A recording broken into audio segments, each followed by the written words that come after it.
Thank you, Claudine, and I'm delighted to be with you all here at Val.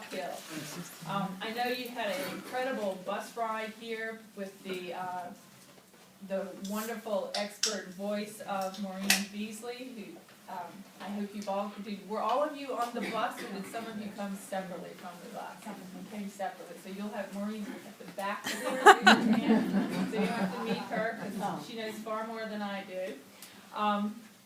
But I'm really, really glad that you chose to come up this weekend instead of last weekend. We have a house that's about an hour from here, and we had over a foot of snow, and we didn't get the electricity back until Wednesday. So last Saturday, no. Today it is absolutely glorious and the perfect time to be here. So as in all of life, timing is everything, and you've got the perfect timing.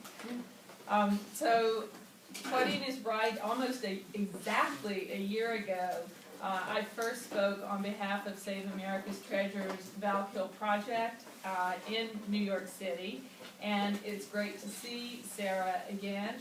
She was there, and there may be a few of you also who were with us. But I'm really, really excited to invite you here today. Eleanor once said that the greatest thing I have learned is how good it is to come home again. And this really was her home. And I can't think of anything that would have pleased her more than to have you be here and enjoy her home today. I don't pretend to be an Eleanor expert. I wish I were, but I love every opportunity that I have to be able to talk about her, because every time I learn something new and I am inspired anew. So she's been a very special model for me. And this is in part because I love her independent thinking. I love her fortitude and courage. I appreciate her empathy, her love of family, her loyalty, her energy, her respect for differences, her wit, her perseverance, her ability to be able to speak in a way that other people will listen, and her trueness to her inner sense of who she was, her core. She meant it when she said, "Do what you feel in your heart is right, for you'll be criticized anyway." You'll be damned if you do, and you'll be damned if you don't.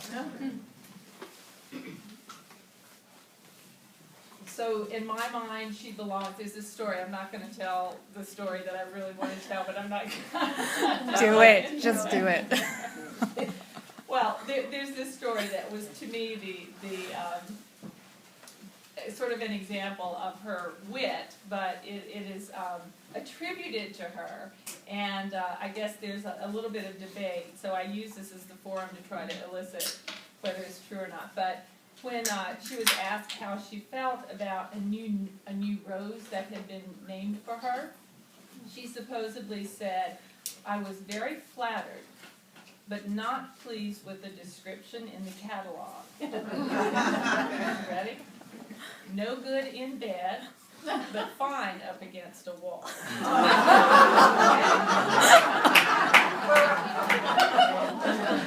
I was going to tell it again, because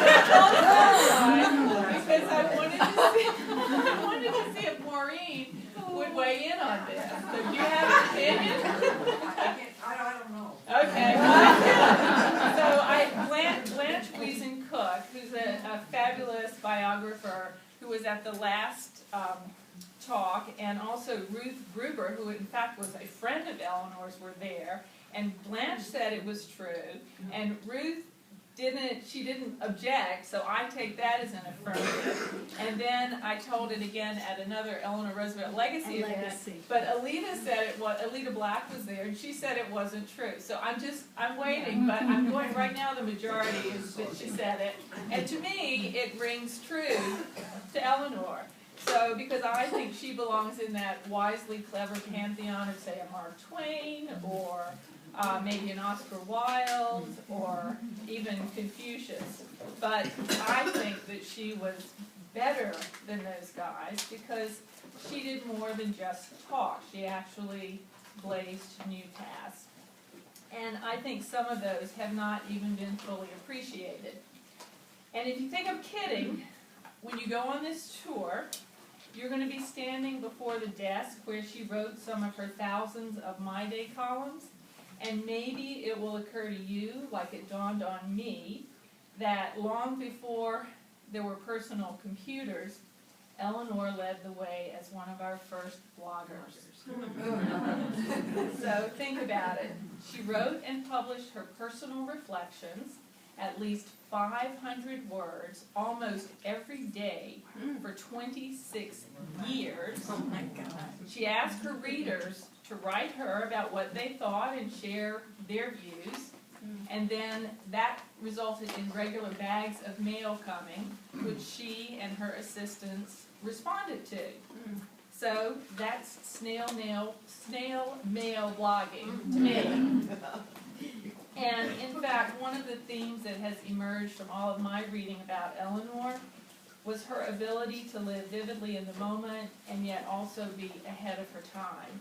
And I think she even knew this about herself.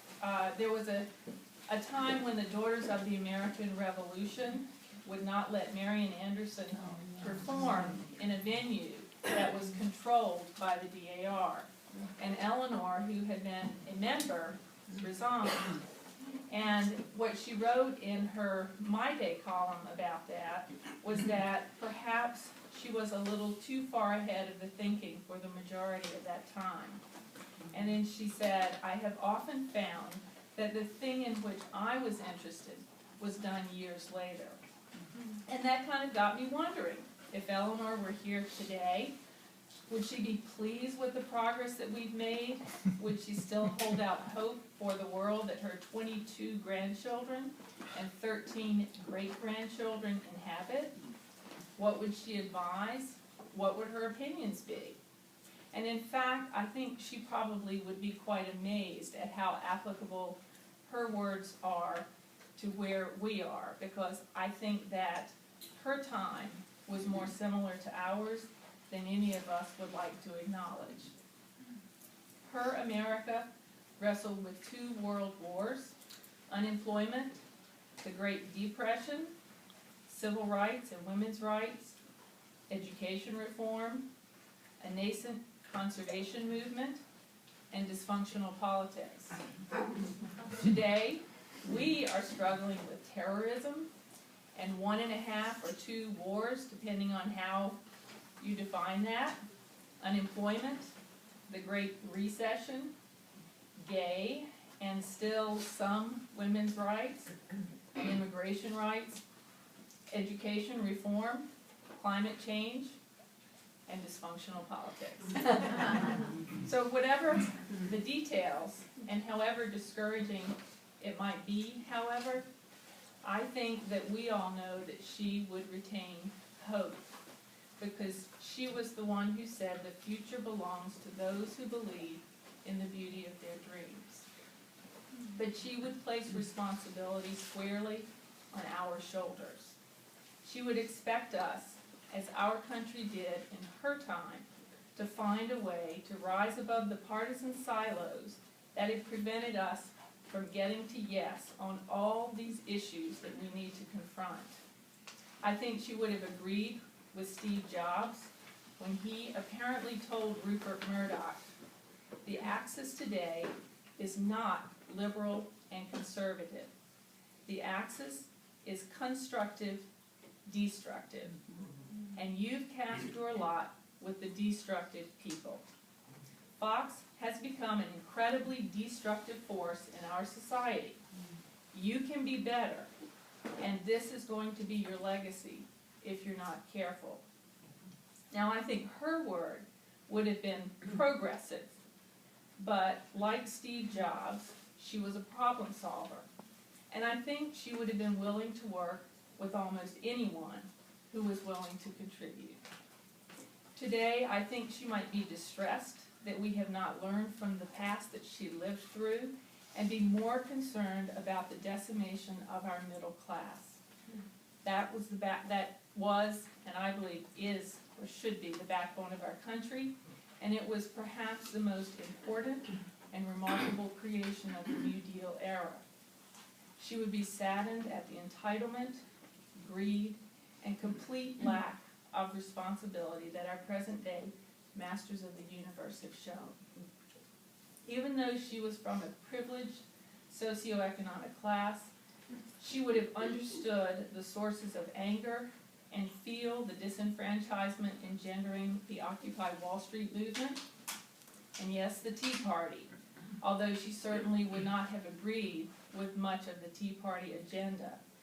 And she would be admonishing the Occupy Wall Streeters to start identifying some real goals to drive meaningful solutions, starting with jobs, just like she did when she was First Lady, and right here in Valkill with the furniture business that she started here. She would not see us as a country that reset after 2008 the way we needed, as we bailed out our banks, but attached no obligations to that rescue. And she would be appalled that our nation has not yet fully embraced environmental sustainability. It is not a term that she would have used, but it is one whose substantive meaning she pioneered as she preached modest living and respect for our natural resources, as witnessed by the scale of the buildings that you are going to see today and the preserved lands surrounding them. She would also have appreciated the economic potential of green business and the importance of becoming energy self-reliant. It would surprise and delight her, I think, that Save America's Treasures Valkill project and the National Park Service have preserved Valkill, and not just because of the personal joy and the memories for her and about her family, but because of the way that it has been kept alive and true to her vision as a place of respite, recreation, conservation, and education. She would be especially thrilled to see each of you sitting here today, a new generation of advocates and leaders for a better world. Now, just when we need the Valkill example most, Save America's Treasures has been challenged, shall we say, decimated. So I don't know if you followed this in the papers, but in July, the federal budget cuts forced the closure of the Save America's Treasures office within the National Trust for Historic Preservation. So it really is truly up to us to continue this work, because that public-private partnership piece of it is now gone. As far as Valkill, the project seeks to raise $250,000 for a comprehensive visitor and educational center in Stone Cottage.